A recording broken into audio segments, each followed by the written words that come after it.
یادم رفت.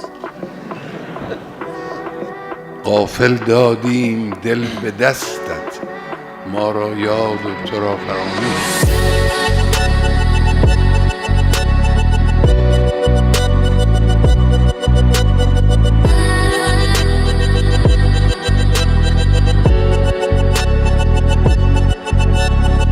در آخرین باری که توفیق داشتم شعر خواندم دیگه نوشتم که این رو تقدیم کنم. یادتون رفته بود؟ بله.